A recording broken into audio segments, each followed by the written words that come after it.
Hello बच्चों, let's see the question. So the question says a body weighs 200 Newton on the surface of the earth. How much will it weigh halfway down to the center of the earth? And options are given to us.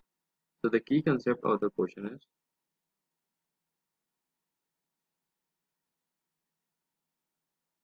variation of acceleration due to gravity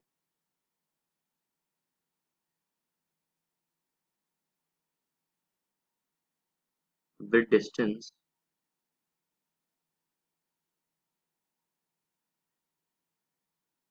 smaller from the center of the earth.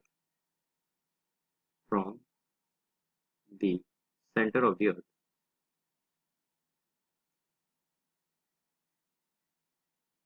Where जो हमारा small are है वो less है radius of the अर्थ के बराबर. इसका मतलब है कि जो स्मॉलर डिस्टेंस है वो रेडियस ऑफ द अर्थ से कम है.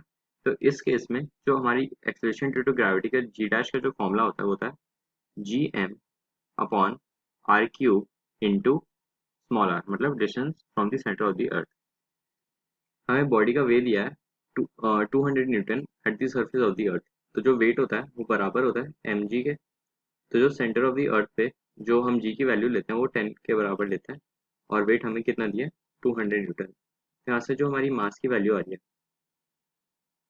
वो आ रही है 20 kg के बराबर.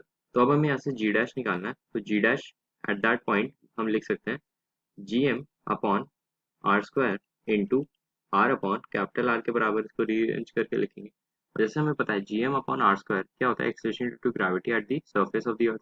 तो इसको अगर हम 10 ले लेते हैं इंटू जो हमारा स्मॉल आर है वो बोल रहा है कि half way down to the centre of the earth.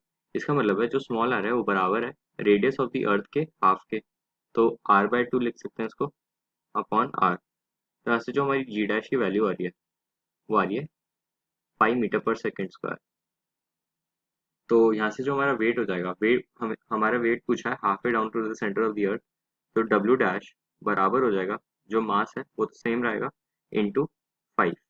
तो यहाँ से जो वेट है वो 100 न्यूटन के बराबर आ गया. So option 3 is the final answer. Hope you understood it well. Best of luck.